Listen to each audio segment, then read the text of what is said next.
자, 잠깐 쉬셨으면 9월 첫째 주 2교시를 시작하도록 합니다. 자, 아까 말씀드렸다시피 이제 우리가 평상시에 1교시에는 집체 첨삭을 하고 2교시에는 내용학습 정리를 하고 3교시에 출제 강의를 하기로 되어 있었는데, 오늘은 첫째 주다 보니까 1교시에 강의 일정과 수강 방법을 설명했습니다. 즉 오리엔테이션을 한 겁니다. 그 다음에 2교시에는 교육학의 출제 범위를 우리가 알아보겠다, 이렇게 말씀을 드렸어요. 여기서 교육학의 출제 범위를 알아보겠다라고 하는 것이 사실은 좀 억지입니다. 왜냐하면 교육학이라고 하는 이런 학습 범위, 교육학의 학문의 범위, 학습 범위, 그 중에서 출제 범위, 이렇게 있을 텐데 사실 이 교육학이라고 하는 학습 범위 중에서 출제 범위를 알아본다고 하는 것은 사실 억지입니다. 굉장한 이 도발적인 그런 추측에 불과합니다. 어떻게 될지 모르는 거거든요. 왜 그러냐면 실제 기원 임용 시험 공고에 보면 1교시 교육학의 출제 범위가 나와요. 그 출제 범위에 교육학의 학문의 범위가 다 들어가 있어요. 심지어 마지막 항목에 기타 교직에 필요한, 교직 활동에 필요한 내용, 이렇게 해서 교육사유학, 교육철학, 교육사 다 있고, 심지어는 기타 해가지고 등등까지 들어가 있어요. 그러니까 교육학의 학문의 범위 어디에서 출제한들 우리는 할 말이 없어요. 예를 들어서 통계 같은 것이 있습니다. 뭐 이렇게 표준 편차가 있고 변산도가 있고, 변산도 표준 편차가 있고, 그 다음에 이제 각종 표준 점수가 있어요. 이런 것들은 누가 봐도 교육학이 아니고 일반 수학이고 통계학이에요. 그런데 출제가 돼요. 여기서. 왜? 교육학의 학문의 범위에 들어가 있거든요. 교육 통계라고 하는 영역 속에. 그러니 어디에서 출제를 한들 사실은 할 말이 없는 겁니다. 자, 그럼에도 불구하고 이렇게 도발적으로 교육학의 출제 범위라고 이 강좌의 주제를 정한 이유는 우리가 직관적으로, 경험적으로, 그리고 기존에 출제된 내용을 근거로 해서 모험적이기는 하지만 여기서 출제될 가능성이 높다라고 하는 것을 한번 예상해 보는 것에 불과합니다. 그래도 이렇게 공부를 해야지 교육학 전체 연구 영역을 섭렵해서 공부해가지고 나는 완벽하게 대비하겠다라고 했다가는 평생 교육학만 공부해도 해결이 안 납니다. 이렇게 하는 수밖에 없어요, 현실적으로. 그래서 제가 지난 시간에 말씀드렸듯이 교육학을 20점 받으려고 하지 말고 18점, 19점, 사실은 19점도 어려워요. 이런 수준에서 만족하려고 하자. 그때 문제의 유형에 따라서 좀 다릅니다만 19점도 어려운 겁니다. 20점은 불가능해요. 누가 해도 불가능해요. 출제된 그날 노량진에서 교육학 강의하는 강사들 데려다가 답안을 써보라고 해라. 20점 나올 것 같아요? 어림도 없어요. 경우에 따라서는 그 수험생들이 맞는 평균 수준보다 약간 높을 수 있어요. 평균이 한 16점 되면 한 17점, 이런 정도밖에 기대를 못해요. 왜냐하면 강의를 하는 것과 시험을 보기 위해서 공부를 하는 것은 성격이 좀 달라요. 그렇다고 강사들이 실력이 없다든가 강의할 자격이 없다든가 그래서 그런 건 아닙니다.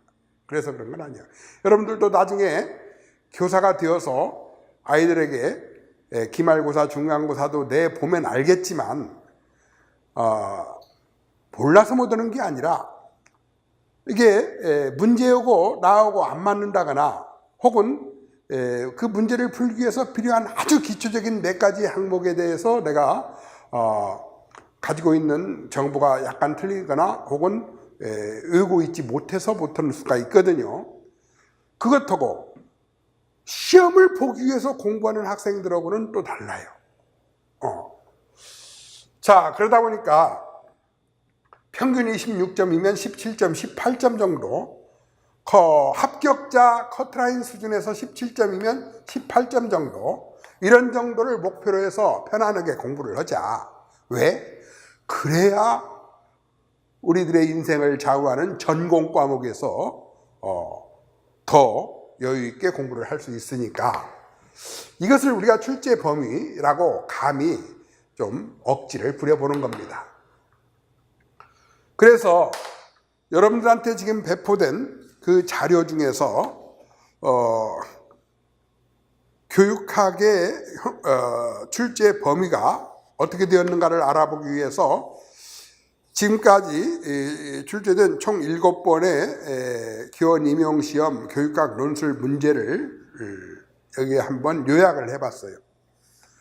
그 문제를 보면 이 문제를 모르는 사람 하나도 없어요. 지금까지 뭐 공부했는데 나 기출문제 한 번도 안 봤다. 이런 분들은 심각한 문제가 있는 거죠. 아마 올해 말고 내년에 공부하려고 시험 보려고 이제 그런 분들 중에는 뭐 상관이 없겠지만 위에 예시 문제가 있고 그 다음에 배점, 즉 이 문제를 풀었을 때 다음과 같은 배점이 있다. 그 배점 항목을 보면 구체적으로 우리가 무엇을 공부해야 될 건가를 알 수 있어요. 그래서 2014년도, 2015년도, 2016, 2017, 2018년도까지 이제 여러분들은 2019년도 대비 공부를 하고 계시니까 문제를 봤더니 2014년도에는 잠재적 교육과정 관점에서 진단하시고 문화실조 관점에서 진단하고 협동학습의 실행 측면과 형성평가의 활용의 측면과 교사 지도성의 행동의 측면에서 동기유발 방안을 논의하시오. 지금 문제가 무엇인지는 지금 다시 거론하지 않겠어요. 왜? 지금은 어디에서 주로 출제되는가라고 하는 것을 볼 뿐이지 문제가 무엇이고 그 문제에 대한 연구를 분석을 해보겠다는 것은 아니니까요. 아시겠죠? 자, 이런 게 출제가 되었는데 출제 단원을 봤더니 교육과정 및 교육평가 단원, 교육사회학 단원, 교육공학 및 교육방법 단원, 그리고 교육심리 단원, 이런 출제 영역을 가지고 있습니다. 그 다음에 2014년도 6월 달에 치루어진 추가시험에서는 청소년 비행이론 관점에서 설명하시오. 문제가 따로 있어요. 이것은 배점 항목이에요. 행동중심 상담의 관점에서 기법을 논의하시오. 인간중심 상담의 관점에서 기법을 논의하시오. 학문중심 교육과정의 이론에 근거한 수업 전략을 논의하시오. 교사의 전문성 개발을 위한 장학활동에 대해서 논의하시오. 이것은 교육사회학, 상담이론, 교육과정, 교육공학, 그리고 교육행정, 이런 출제 단원에서 출제가 되었습니다. 그 다음에 이제 2015년도에 문제를 보면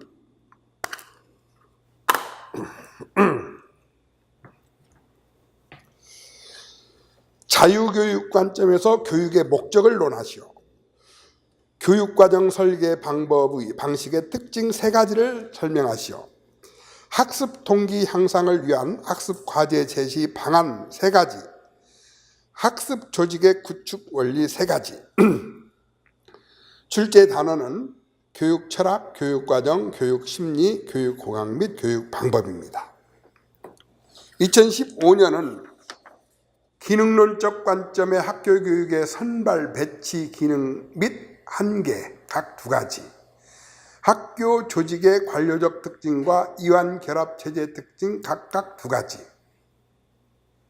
자, 이 2개는 교육 사회학입니다. 일반적 교수 체제 설계에서 분석 및 교육 설계의 주요 활동 2가지. 이것은 교육공학인데 그 뒤에 안 적어놨네요.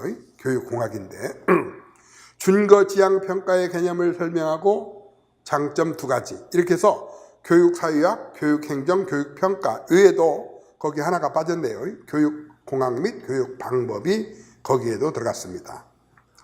2016년도에는 수업 구성에 나타난 교육과정 유형의 장점 및 문제점 2가지. 이건 교육과정이죠. 김 교사가 실시하려는 평가 유형의 기능과 효과적인 시행 전략 2가지. 이것은 교육평가죠. 에릭슨의 정체성 발달 이론에 제시된 개념 1가지. 그리고 반드라의 사회인지학습 이론. 이것은 지금 교육심리입니다. 그 다음에 학습 내 조직활동에 대한 조직 형태가 학교 조직과 구성원에 미치는 순기능 및 역기능 각각 2가지. 이것은 교육행정이죠. 2017년에는 A교장, B교사, C교사, D교사의 4개의 에피소드를 놓고 각각 교육기획에 대해서, 그 다음에 B교사가 채택하려는 원리 1가지와 그 내용의 조직의 원리, 그 다음에 C교사가 실행하려는 구성주의 학습 활동을 위한 학습 지원 도구 및 자원과 교수활동 2가지, D교사가 고려하고 있는 타당도의 유형과 개념, 즉 교육과정, 교육공학 및 방법, 교육평가, 이런 출제 단원과 관련이 있고, 그 다음에 2018년도에는 워커의 교육과정 개발 모형, PBL, 문제중심 학습이죠. 그 다음에 박 교사가 제안하는 평가 유형의 명칭과 이 유형에서 개인차에 대한 해석, 그리고 김 교사가 제안하는 평가 유형, 이건 교육평가죠. 그 다음에 김 교사가 언급하는 교내장학 유형 및 명칭, 그 활성화 방안 2가지, 이건 교육행정입니다. 자, 지금 여러분들은 그동안 기출문제를 여러 번 접해봤겠지만 지금 다시 한번 지금까지 출제되었던 모든 기출문제의 배점 항목만 가지고 출제 범위에 대한 짐작을 해보고 있는 겁니다. 자, 그러면 이 출제 범위를 딱 봤더니 가장 빈도수가 높은 것은 교육 과정, 그 다음에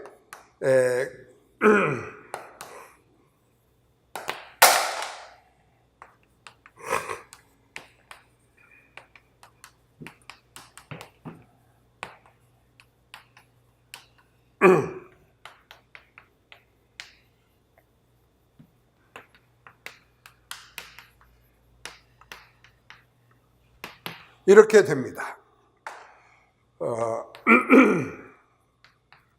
물론 교육 사회학도 출제가 되었고 교육 철학도 출제가 되었습니다만 교육 과정 및 교육 평가, 교육 공학 및 교육 방법, 교육 행정, 특히 장학, 교육 행정이나 장학은 같은 말이죠. 교육 행정하고 장학은 동의어는 아니지만 의미가 같아요. 그래서 장학, 여기가 가장 출제 비중이 높아요. 그 외에 교육 심리, 교육 사회학, 교육 심리, 상담, 그리고 교육 사회학. 거의 눈에 띄지 않는 것은 교육사입니다. 그런데 교육사는 교육 철학과 거의 한 단원이나 마찬가지죠. 교육 철학은 출제가 되었으니까 교육사도 무시할 수는 없겠네요. 그 다음에 교육 연구, 통계, 방법 뭐 이런 부분에 대해서는 구체적으로 지금 문제가 보이지 않습니다. 그래서 이제 뭐 선택입니다. 가장 열심히 공부를 해야 될 단원, 그 다음에 여력이 있으면 더 집중해야 될 단원, 추가로 해야 될 단원, 이제 이렇게 있는데, 이렇게 공부를 이렇게 짐작을 해서는 별로 도움이 안 돼요. 그래서 제가 지금부터 교육학의 학문의 영역이 어떻게 되는가 하는 것을 여러분들에게 한번 정리를 해 드리겠습니다. 여기가 출제 범위라면 출제 범위, 출제 교육학이라고 하는 학문의 영역, 교육학이라고 하는 학문의 영역은 전체적으로 어떤 영역을 이렇게 가지고 있는가 하는 것을 한번 보도록 하죠. 단적으로 말씀드려서 교육학은 순수 학문이 아닙니다. 응용 학문입니다. 응용 학문이란 뭐냐? 순수 학문이 개척해 놓은 이론을 우리 사회 현상 어느 분야에 적용하기 위해서 그것을 이렇게 응용해 놓은 그런 학문이 응용 학문입니다. 또 교육학은, 응용 학문은 대부분 그렇습니다만, 교육학은 교육을 위해서 필요한 모든 순수 학문들의 이론을 동원하다 보니까 종합적인 학문이 됩니다. 자, 보세요. 교육학에는 철학, 사회학, 물리학이나 화학이나 생물학은 없어도 심리학, 공학, 그리고 통계학, 이런 다양한 이론 과학들이 교육이라는 목적의 활동을 위해서 하나의 과학적 이론 체계를 만드는 데 동원이 됩니다. 그래서 종합적인 학문이라고 볼 수가 있습니다. 자, 우리가 왜 이것을 공부해야 되는가 하면, 지금 교육학을 맨 처음에 공부를 시작하는 초입자의 수준에서도 이런 학습은 반드시 한번 필요합니다만, 마지막으로 지금까지 공부했던 교육학을 총정리해서 나름대로 이 총체적인 이런 총체적인 이해, 즉 그것 보고 뭐라고 불러요? 전체적인 파악을 하기 위해서도 이런 분석은 꼭 한번 필요합니다. 교육이라고 하는 활동은, 보세요. 교육이라고 하는 활동은 항상 플랜과 두와 시라고 하는 세 단계를 거칩니다. 이것은 설령 교육만이 아닙니다. 뭐 예를 들어서 전쟁을 한다. 전쟁에 대한 계획을 세우고 실행을 하고 그 전쟁에 대한 평가를 해서 그래야 그 다음 전쟁에서 더 잘하든지 실수를 만회하든지 할 거 아니겠습니까? 교육만이 아니에요. 자, 이번에 내가 아시안 게임의 한국 야구 대표 감독이 되었다. 그래서 앞으로 2달 후에 아시안 게임에 우리 선수들을 데리고 가서 출전을 해야 된다. 그러면 어떻게 하겠어요? 기본적으로 플랜 두 C입니다. 계획을 세우고 실행을 하고 갔다 와서 반성평가를 하는 거죠. 교육도 마찬가지예요. 플랜, 두, 씨. 이게 기본적으로 행정이라고 하는 행정의 과정이에요. 과정, 행정 과정. 행정이란 뭡니까? 조직을 관리하는 것이죠. 조직을 관리하는 것. 조직이란 뭡니까? 어떤 목적을 위해서 두 사람 이상이 서로 협조하도록 만들어 놓은 집단이 조직이에요. 어떤 목적? 교육이라는 목적. 아시안 게임의 야구 출전의 목적, 전쟁의 목적, 남북 회담의 목적. 내가 이번에 북한에 가서 남북 정상회담을 위한 예비 회담을 하고 오겠다. 그러기 위해서 일종의 방문단을 구성했는데 그 방문단이 활동하기 위해서 플랜 투 씨, 계획을 세우고 실행을 하고 갔다 와서 평가를 하고 반성을 하고, 이게 행정과정이에요. 행정과정.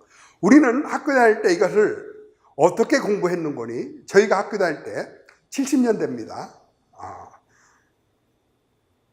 2070년이 아니라 1970년 70년대 후반 77년, 78년 이때입니다. 이걸 어떻게 공부했는 거니? 개조지조통 이렇게 공부했어요. 개조지조통. 개조지조통. 계획, 조직, 지시, 조정, 평가 이렇게. 개조지조통. 계획과 조직은 플랜이고, 두는 지시고, 조정과 평가, 지시와 조정은 두고, 평가는 시입니다. 자, 여러분들이 교육학에서 공부한 거 생각나죠? 이것을 뭡니까? 행정, 교육행정에서 교육행정 과정으로 공부를 했죠. 여기에 교육행정이라고 하는 것은 교육행정 조직을 관리하기 위해서 이렇게 한다 이 뜻이에요. 교육행정조직. 교육행정조직이 뭡니까?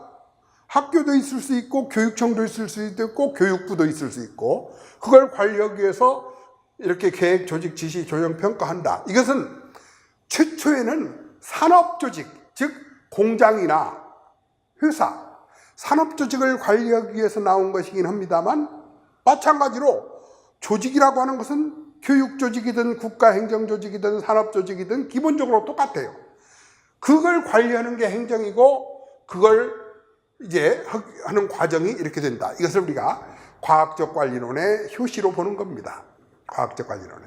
나중에 좀 더 이것이 진보되면 뭐 캠벨이나 이런 사람들이 와서 진보되면 교육조직은 민주조직이다 보니까 이와 같이 과학적 관리보다는 민주적인 의사결정을 하는데 영향을 미치고 뭐 이런 과정을 꼭 필요로 하자.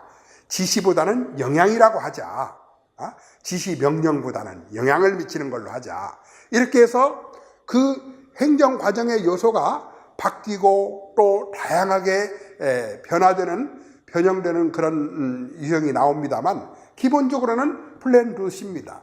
이 5가지도 너무 거창해요. 그냥 플랜 두 C입니다. 즉 교육이라는 활동을 하기 위해서 플랜 두 C입니다. 자, 그러면 교육에서 플랜은 뭐냐? 교육에서 플랜은 이것은 교육 과정이죠. 교육 과정. 교육 과정을 선정하고 조직하는 겁니다. 자, 교육의 내용을 선정하고 그것을 어떻게 실행할 것인가를 조직하는 것. 스코프, 시퀀스 이런 것들 교육 과정입니다. 이게 바로 플랜입니다. 플랜. 그 다음에 두는 뭡니까? 학교에서 교육을 하는 거죠. 학교에서 교육을 하는 것은 뭐가 있어요? 학교에서 교육을 하는 것은 학습 지도가 있고 생활 지도가 있어요. 학습 지도 그리고 생활 지도. 이게 학교에서 교육을 하는 거예요. 교사들이 몸으로 하는 거예요. 교사들은 노동자입니다. 교사들이 노동을 하는 겁니다. 노동을 통해서 이루어내는 것이에요. 교사가 교육 과정을 편성하는 것은 이제 회사의 사무직, 화이트 칼라 같은 그런 분위기입니다만, 이것은 완전히 블루 칼라, 교육, 학습 지도, 생활 지도 하는 겁니다. 과거에는 학습 지도만 중요했죠. 그런데 이제 1908년 미국에서 학습 지도만 하다 보니까 학교에서 학습에 실패한 아이들이 학교 생활, 청소년기에 해당하는 학교 생활에 실패하고 인생에 실패하더라. 이게 말이 안 된다. 어떻게 학습에 실패했다고 인생에 실패할 수 있겠느냐. 이건 말이 안 된다. 그래서 학교는 학습지도 말고 학습지도 아닌 것도 해야 된다. 그래서 생겨난 게 생활지도입니다. 그 당시의 생활지도는 곧 진로지도를 뜻했습니다. 진로지도를. 그 당시의 생활지도는 진로지도를 뜻했어요. 그러다가 최근에는 생활지도를 두 개의 영역으로 나누어서 진로지도와 그야말로 상담활동, 즉 일반 생활지도로 구분을 합니다만, 아무튼 학교의 교육지도란, 교육활동이란 학습지도와 생활지도로 되어 있어요. 그 다음에 C는 뭐냐? 교육평가. 교육평가인데 요것은 두 가지 의미가 있어요. 학생들이 학습한 것을 평가하고 교사가 교육한 것을 평가하는. 사실 학생들이 학습한 것을 평가한 것은 여기에 속해야만 합니다. 학습들이 학습한 것을 평가하는 것은 여기가 아니라 여기에 속해야 합니다. 여기에 학습 평가에 대한 계획이고 학습 지도를 해서 학습 평가까지 포함이 되어야 하는 거죠. 여기는 학습 평가보다는 오히려 교육 활동을 한 것에 대한 평가, 이런 의미가 주되어야 합니다. 그런데 지금 그런 것까지 이제 구별할 게 아니고, 자, 이렇게 해서 플랜과 두아시라고 하는 것의 성격을 알아봤어요. 자, 교육 활동이라는 것을 하는 그 과정이라는 것은, 즉 교육의 내용을 선정하고 조직하는 거, 교육의 내용, 커리큘럼을 말합니다. 교육의 내용을 선정하고 조직하는 거. 그 다음에 학교에서 교육 지도 활동, 학습 지도와 생활 지도를 하는 거. 그리고 교육한 결과를 평가하는 거. 즉 학생들의 평가를 통해서 그 자체를 가지고 교육평가 데이터로 삼아요.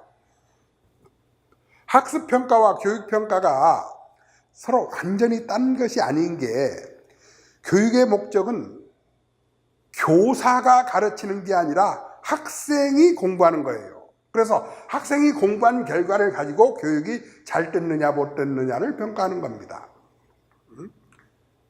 학생이 생활지도나 교육지도한 결과를 가지고 교육에 대한 반성을 하고 국가 교육 과정을 새로 이렇게 업그레이드하고 이런 활동을 하는 거예요. 자, 그러면 아까 말씀드렸다시피 교육학이라는 요 학문은 응용과학이라고 그랬어요. 순수과학이 아니에요. 응용과학입니다. 응용과학이란 뭐랬죠? 순수과학에서 밝혀놓은 이론을 가지고 어떤 활동을 위해서 그 이론적 기초를 제공해 줄 수 있는 이론을 만드는 겁니다. 그러니까 순수과학 이론으로 어떤 활동을 위한 이론으로 만들어주는 거예요. 활동을 위한 이론으로. 그래서 예를 들어서 심리학이 순수과학이라면 교육심리학은 활동을 위한 이론, 교육이라는 활동을 위한 이론, 즉 응용과학입니다. 응용과학. 범죄심리학 이런 것들은 당연히 응용과학이죠. 그렇죠? 스포츠심리학. 심리학이 밝혀놓은 이론을 바탕으로 해서 스포츠 영역에서 필요한 심리학의 이론을 만드는 거예요. 이게 이 응용과학입니다. 그러다 보니까 요 교육과정은 뭡니까? 교육의 내용을 선정하고 조직하는 거죠. 더 넓게 본다면 교육의 목적, 교육의 내용, 그 다음에 이제 평가까지 계획하는 거, 이런 것들이 교육 과정이죠. 자, 그러면 요 교육 과정을 위한 순수 학문적 기초는 뭐겠습니까? 학문적 기초는 그것은 교육 철학과 교육 사회학입니다. 교육 사회학. 즉 교육 철학으로서는 교육의 목적을, 교육 사회학으로서는 교육의 내용을 선정하는 거예요. 물론 뿐만이 아니라 다른 것도 필요해요. 교육공학도 필요하고, 교육 심리학도 필요하고, 통계학도 필요합니다. 등등등등. 왜 그러겠어요? 교육 과정을 편성할 때에는 학생과 교사의 커뮤니케이션에 대한 연구 이론도 필요해요. 학생과 교사가 어떻게 상호작용을 해야 되는가, 그것을 연구하는 학문이 교육공학이거든요. 그 다음에 학습심리학도 필요하고, 이렇게 해서 필요합니다만, 주축이 되는 것만 놓고 본다면 교육철학과 교육사회학입니다. 이때 교육철학 속에는 뭐가 들어가느냐? 교육사가 들어가요. 여러분들은 공부할 때 교육사와 교육철학을 나누어서 공부하는데 아주 잘못된 습관입니다. 실제 서점에 가서 책을 한번 보세요. 대부분의 책은 교육철학과 교육사가 하나의 그 볼륨으로 하나의 책 속에 묶여져 있어요. 물론 나눠져 있는 것도 있긴 있습니다. 그런데 나눠진 걸 보면 수험서예요. 대부분 수험서. 즉 학생들이 따로 공부하니까 책을 따로 만든 거야. 그렇지만 교수님들 입장에서 저술을 할 때에는 교육사와 교육철학을 분리하기가 힘들어요. 왜냐하면 교육사라는 것은 교육에 대한 관점, 교육의 활동, 교육의 이념, 이런 것들이 어떻게 변했는가를 연구하는 것이 교육사기 때문입니다. 자, 그래서 교육철학과 교육사회학. 교육사회학은 뭐냐? 우리가 교육을 한다는 것은 그 내용이 결국은 사회문화입니다. 사회문화의 내용을 가지고 교육하는 거죠. 여러분들이 학교에서 공부하는 국어, 영어, 수학, 물리, 화학, 지구과학, 생물, 지리, 이런 것들이 다 사회문화입니다. 사회문화의 내용이에요. 그래서 교육사회학. 그것을 사회학적 측면에서 어떻게 평등하게, 그 다음에 어떤 이념 하에서 이런 반성을 해가면서 교육 과정이라는 것을 달성해냅니다. 이것이 이론적 기초가 되는 교육학이라는 응용과학입니다. 그 다음에 이 교육을 실행하기 위해서는 뭐가 필요합니까?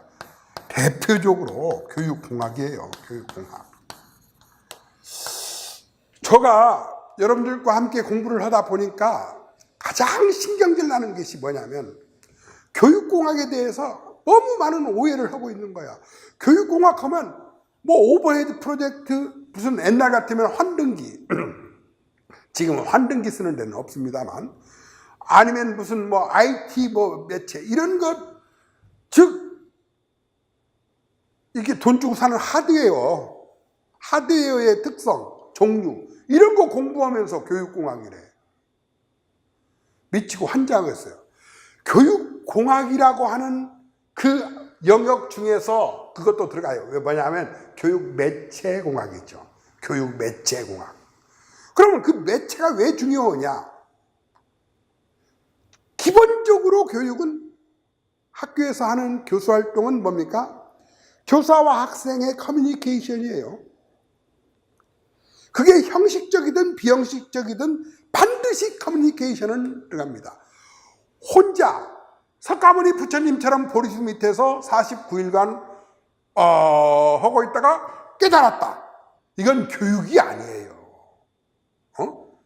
이건 교육이 아니다 이 말이야. 예수님처럼 황야를 방황하다가 인류에 대한 뭔가를 깨달았다. 이건 교육이 아니야. 그런 것 보고 교육이라고 안 해요. 그런 것 보고 수행, 종교적 수행이지. 교육이라는 것은 주체와 객체, 매개체가 있어야 되는 겁니다. 주체, 객체, 매개체가. 3요소잖아요. 3요소가 없으면 교육이 아니야. 그러면 뭐냐?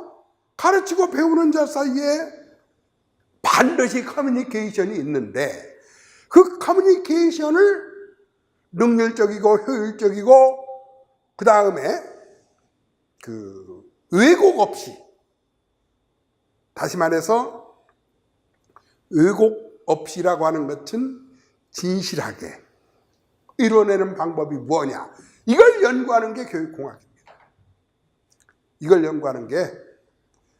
그래서 예를 들어서 여러분 교육학자 가운데에서 가장 위대한 사람 중에 하나, 뭐 머릿속에 생각나는 것은 코메니우스, 루소 뭐 이런 사람들이, 페스탈로치 이런 사람들이 생각이 납니다만, 코메니우스 한번 예를 들어 봅시다. 그 전까지는 인문주의가 유행을 했어요. 인문주의. 즉 인문주의라는 것은 뭐냐면 마치 키케로의 그런 문장을 생각하면 됩니다. 어떻게 하면 이 세상에 대해서 언어적으로 잘 간파해서 그걸 정리하고 정의하는가? 어떻게 하면 논리를 잘 개발하고 풍요로운 사변을 활동을 할 수 있는가? 이런 것들이 인문주의의, 그리고 교육의 내용도, 인문주의의 교육의 내용도 사회생활, 그리고 교양, 그러다 보니까 여행과 사교를 중시하고 그랬습니다. 그러다 보니까 교육의 내용이라는 것이 결국은 개념을 잘 정의하고 아주 품위 있고 교양 있는 언어로서 그것을 정의하고, 이런 것들이 교육의 주된 목적이었고, 그러다 보니까 키케로의 문장과 문법을 외우는 것이 주요 활동이었고, 그러다 보니까 라틴어가 중요했고 그랬어요. 그런데 코메니우스가 생각을 해보니까 얼마나 혁명적인가 보세요. 코메니우스가 이런 생각을 했어요. 교육이라는 게 뭐야? 사람이 머리를 깨우는 거 아니야? 즉 세상에 대해서 바르게 알고, 그 다음에 어떻게 하는가? 삶의 질이 높아지고 합리적이고 효율적으로 살면 좋은 거 아니야? 그러기 위해서 인간을 변화시키는 게 교육이 아니야? 그런데 왜 언어적 개념에 매달려가지고 이제 써먹지도 않는 라틴어를 배워가면서 키케로의 문장을 외우면서 그렇게 멋지고 품위 있는 말을 생각해내려고 고민을 해야 되느냐? 그럴 필요가 없지 않느냐? 우리가 이용하는 자연에 대해서 잘 알고 사람들에 대해서 보다 효과적으로 소통하면 좋은 거지. 이런 혁신적인 생각을 합니다. 그래서 희락주의라고 하는 풍토를 만들어내고 거기에서 감각교육의 중요성을 말합니다. 자, 이 놀라운 사실, 감각교육이란 뭐냐? 자, 우리가 이걸 그냥 알면 되지 이걸 잘 정제된 문장으로 표현할 필요까지 있느냐 이겁니다. 이걸 키케로의 라틴어로 묘사하는 그럴 필요까지 있느냐? 딱 보면 알면 되지. 응? 보면 알면 되지. 그렇다면 굳이 사물에 대해서, 자연에 대해서 이해하는데 언어를 사용하지 않고 직관교수하면 좋지 않느냐?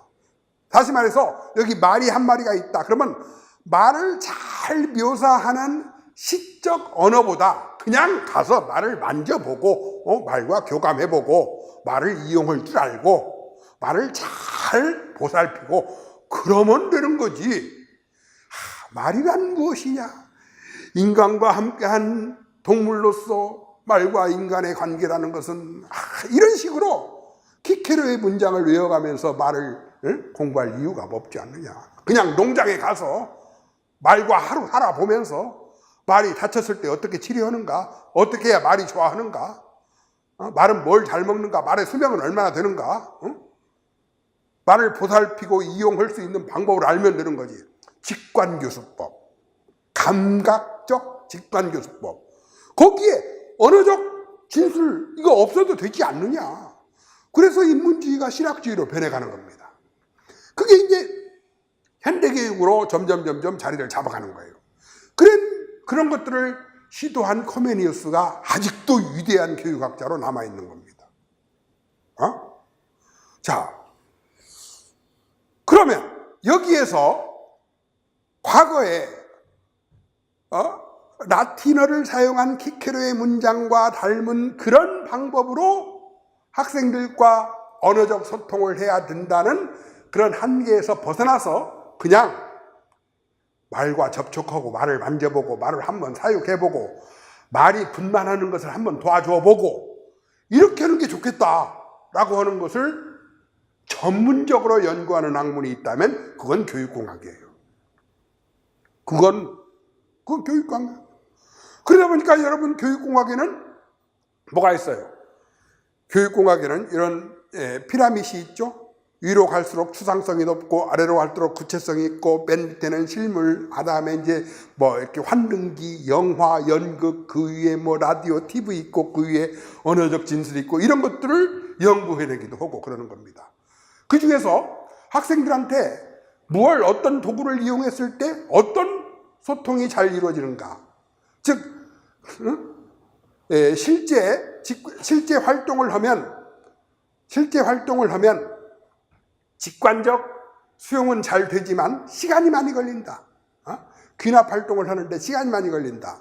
언어적 이론을 쓰면 그때는 아주 빠른 시간 내에 많은 지식을 습득할 수가 있다.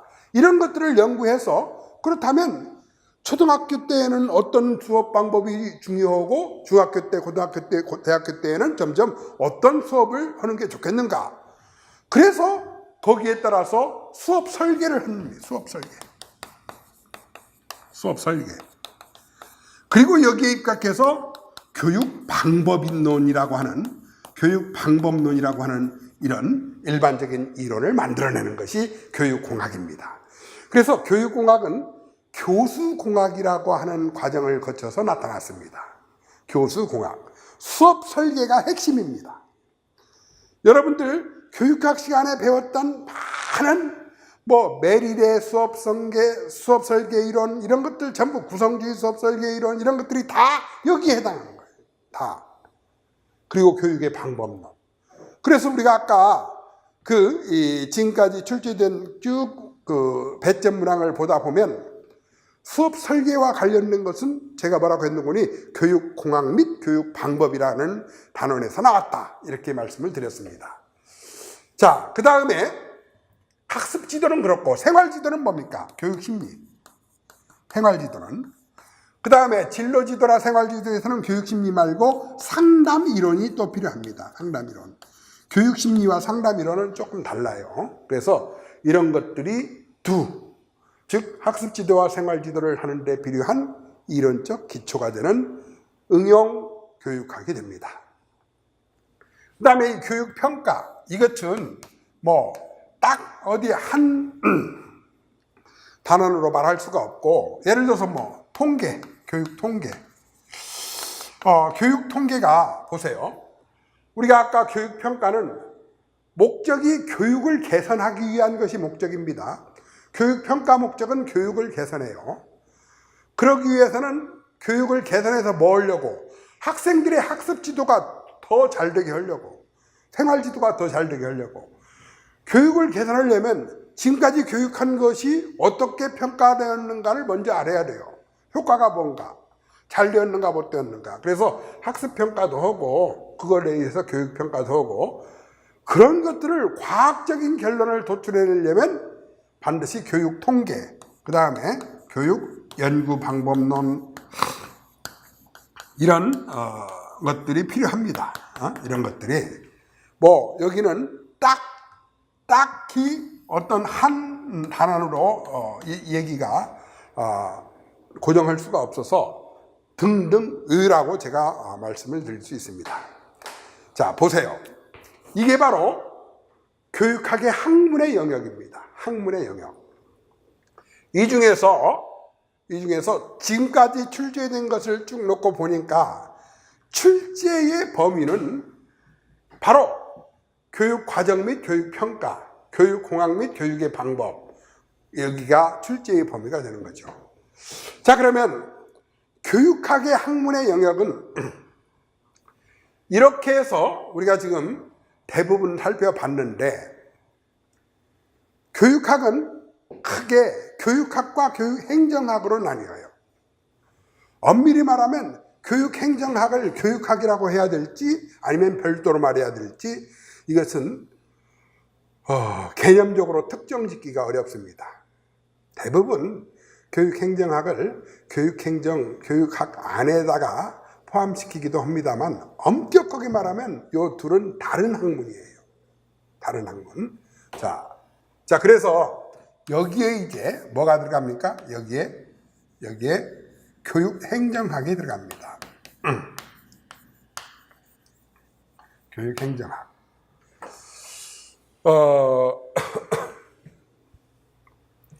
여러분, 아까 제가 잠깐 말씀을 드렸는데, 행정이라는 말이 무슨 말이에요? 행정이라는 말이 조직을 관리한다는 뜻이에요. 이때 조직 중에서 공조직이 성격이 강할 때에는 행정이라고 하고, 사조직의 성격이 강할 때에는 경영이라고 해요. 그래서 공조직은 효율과 능률보다 오히려 공평무사 같은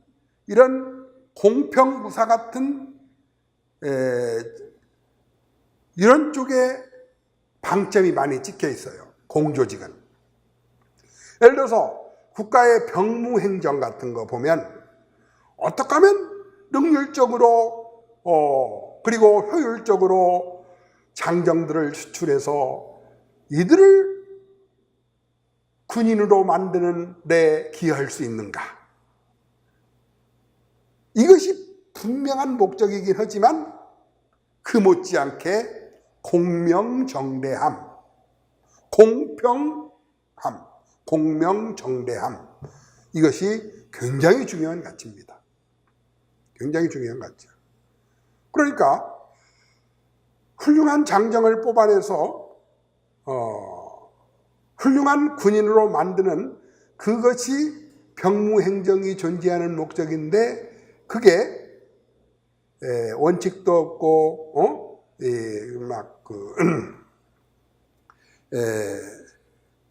개인들한테, 국민의 개개인한테 볼 때 불공평하게 이루어진다면 안 되는 거죠. 그래서 그거 못지않게 공명정대함이, 공평함이 필요한다, 공정하게 이루어짐이 필요한 것이 이제 공조직, 즉 행정이 갖고 있는 성격이에요. 물론 능률과 효율, 이걸 무시하는 건 아닙니다.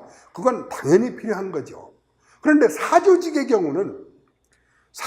경우는 공명정대보다는 능률과 효율이 더 중요해요. 예를 들어서 회사, 삼성, LG, SK 이런 회사들은 공명정대함보다 회사의 이윤 추구가 더 중요합니다. 그래서 똑같이 입사한 어떤 사람 중에 한 사람은 연봉이 5억이고 한 사람은 5천만 원이에요. 왜? 네가 열심히 죽으라고 목숨 바쳐서 일하고 회사에 이익을 주면 연봉 5억을 주기도 한다. 네가 열심히 일을 하고 네 몸이 상할 쪽으로 열심히 일을 했지만 그래도 회사에 이익을 준 것이 없다. 너는 연봉 5천만 원만 받아가라. 그렇게 해도 문제가 안 되는 게 사조직이에요. 공명정대함보다는 능률과 효율을 더 중시하는 거죠. 그래서 조직을 관리한다는 점에서는 행정과 경영이 같지만 그 뉘앙스가 틀려요. 그래서 교육 교육 조직은 공조직의 성격이 강하기 때문에 행정이라고 합니다. 경영이라고 하기보다. 그렇지만 부분적으로 예를 들어서 학교의 비품이나 혹은 자원, 인적 자원이 아닌 학생들이 아닌 자원을 능률적으로 쓰기 위해서는 이건 공명정대보다 능률과 효율이 중요하다 싶을 때에는 이럴 때는 경영이라는 말을 부분적으로 쓰기도 합니다. 예를 들어서 학교 경영, 학급 경영 이런 식으로 쓰기도 합니다. 자, 그러다 보니까 행정이라는 것은 조직을 관리하는 건데 조직은 뭐는 겁니까? 어떤 조직은 반드시 목적이 있어요. 조직은 목적을 달성하기 위해서 어떤 활동을 해야 하는 거죠. 회사 같으면 이윤을 위해서 상영일을 합니다. 국방부 같으면 전쟁, 이걸 위해서 훈련도 하고 전투를 합니다. 국가 같으면 국민의 안전과 그 다음에 복지, 이걸 위해서 그런 활동을 합니다. 그 다음에 교육조직은 뭐가 있을까요? 교육행정조직이 있고 교육조직이 있죠. 학교와 교육청, 자, 이런 목적과 활동을 합니다. 특히 여기서는 교육행정조직을 이야기할 때 교육행정조직의 목적은 뭡니까? 교육행정조직의 목적, 즉 교육부, 교육청, 청, 그 다음에 교육지원청, 그 다음에 학교의 행정실, 이런 거. 자, 대한민국 교육부, 그 다음에 각 시도 교육청, 그 다음에 기초자치의 교육지원청, 각급 학교의 행정실, 이런 교육 조직의 목적은 뭡니까? 교육을 잘하게끔 하는 것, 잘하게 하는 것이 목적이에요. 교육은 교사가 하는 거지 교육행정가가 하는 게 아니에요. 교육은 교사가 하는 겁니다. 왜가 뭐요? 교육은 교사가 하는 거예요. 그래서 교사를 교육의 주체라고 하는 겁니다. 교육의 주체가 교장이 아니고 교육감이 아니고 교육부 장관이 아니고 교사입니다. 그 교사가 교육을 잘하게끔 하는 것이 교육행정조직의 목적이에요. 자, 그것을 우리는 다른 말로 장학이라고 합니다. 장학, 잘 가르치게 하는 일.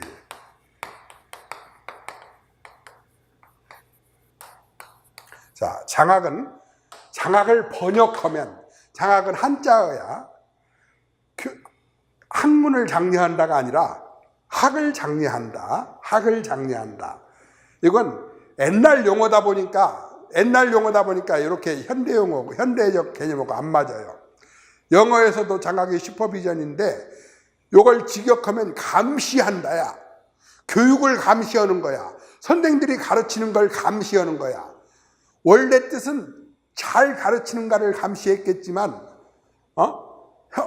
역사적으로 보면 이상한 거 가르치는가도 감시했고, 빼먹는 거 없는가도 감시했고, 얼렁뚱땅 앉는가도 감시했고, 그런 데서부터 시작을 했는데 지금은 아니죠. 지금은 뭡니까? 교육을 잘 하도록 서비스 활동을 하는 것. 교육을 잘 하도록 예산도 주고 월급도 주고 복지도 지원해주고, 그 다음에 교육 장학도 교육 과정도 만들어주고 교과서도 제공해주고 각종 연구를 해서 선생들이 활용할 수 있도록 연구 자료도 제공해주고 그 다음에 선생들이 넘어지면 다치면 치료도 해주고 법적인 보호도 해주고, 이런 것들이 장학, 잘 가르치게 하는 일. 그래서 장학과 교육행정은 같은 말입니다. 같은 말. 동의어는 아니지만 같은 말이야. 여러분, 실제 서점에 가서 장학론을 보세요. 교육행정하고 장학은 제목이 어떻게 써졌든지 간에 내용이 같아요. 장학이라고 써진 제목과 교육행정이라고 써진 책이 있는데 표지는 다를지 몰라도 내용 목차를 보면 같아요. 다를 수가 없어요. 자, 그래서 제가 아까 출제 기출문제를 분석할 때 보면 장학에 관한 문제가 나오면 이것은 출제 단원이 교육행정이다, 이렇게 분류를 했던 겁니다. 자, 그래서 이제 교육행정이라는 것은 이처럼 장학을 말합니다. 제가 아까 출제 범위에서 교육과정, 그 다음에 교육공학 및 교육방법, 교육심리, 교육행정, 여기가 제일 출제가 잘 된다, 이렇게 말을 하니까 여러분들이 지금 수업을 들으면서 그걸 누가 몰라? 그렇게 말해봤자 도움이 안 돼. 왜? 그 네 과목 정도면 교육학의 대부분하고 거의 양이 똑같은 걸 뭐. 그렇게 참 체념에 빠질 수도 있지만, 자, 지금 또 희망 섞인 그런 말씀을 한마디 드립니다. 아까 제가 출제 범위에 교육과정, 또 교육공학 및 교육방법, 교육행정, 이렇게 말씀을 드렸는데 예를 들어서 교육행정이 과거에 총 100페이지짜리 단원이었으면 여기서 제가 출제 범위라고 말하는 교육행정은 20페이지면 됩니다. 20페이지. 다시 말해서 교육행정이라는 단원 중에서 출제가 되는 장학이라고 하는 것을 중심으로 해서 출제가 될 수 있는 영역이 제한되어 있다는 것을 말씀을 드립니다. 마찬가지로 교육공학 및 방법, 여기에서도 20%면 됩니다. 쉽게 놓고 까놓고 얘기한다면 수업 설계에 대한 모형과 그 이론, 이거면 끝납니다. 수업 설계에 대한 모형, 개발 모형, 그리고 이론. 사실 이론 중에서도 몇 가지만 하면 돼요. 구성주의 같은 거 몇 가지만 하면 돼요. 많이도 필요 없어요. 그러니 20%면 됩니다. 교육과정도 마찬가지예요. 교육과정도 20%면 됩니다. 그 외에 교육심리, 상담이론, 통계평가, 또 교육사, 교육사회학, 교육사회학 같은 것은 10%면 됩니다. 10%. 여러분들이 교육학 서점에서 교재를 사죠. 그 교재에 나와 있는 거 10%만 공부하면 됩니다. 지금은 좀 추세가 바뀌어서 다른 교재들도 불필요한 걸 많이 빼긴 합니다만, 재작년까지만 해도 교육학 교재가 이렇게 1000페이지가 넘는 것이 상학원으로 되어 있었죠. 물론 맨 처음에 학교를 졸업하거나 4학년이 올라와서 한 번 기본 이론이 필요할 때에는 그런 정도를 공부하는 것도 필요합니다. 부인하는 건 아닙니다. 한 번은 필요해요. 그렇지만 한 번 이상, 2번 하고 3번 할 때에는 절대 필요 없어요. 그 전체의 20%면 됩니다. 자, 그것은 이 시간에 일일이 다 말씀을 드릴 수가 없습니다. 그래서 제가 아까 말씀드렸듯이 앞으로 수업이 3교시로 이루어지는데 1교시는 집체 첨삭, 2교시는 내용 정리, 3교시는 출제 강의, 이렇게 이루어진댔죠. 그때 1교시가 3, 40분, 3교시가 3, 40분, 2교시가 한 7, 80분에서 이렇게 진행이 된다고 했는데, 그 2교시에 총 9번의 학습 자료를 여러분들한테 지금처럼 배포를 하면서 제가 말씀드린 그 출제 범위에서 꼭 필요한 것들은 가능하면 다 제가 판단하는 범위 내에서 필요하면 다 넣겠습니다. 그래서 마지막 정리를 하고 시험을 보러 갔을 때 할 때 그 학습 자료만 정리하고 가도 안심이 될 수 있게끔 그렇게 준비하도록 하겠습니다. 자, 이렇게 해서 9월 첫째 주 강의 2교시가 주제가 뭐였죠? 주제가 기출문제 분석을 통해서 우리가 교육학의 출제 범위를 알고 더불어서 교육학의 학문의 영역은 어떻게 되는가 하는 것을 알아봤습니다. 자, 잠시 쉬었다가 3교시 때에는 드디어 여러분들이 다음 시간에 집체 강의에 참여하거나 혹은 개별 답안을 작성해서 개별 첨삭을 받을 수 있는 그런 문제를 출제하는 출제 강의를 하도록 하겠습니다. 자, 수고했습니다. 잠깐 쉽시다.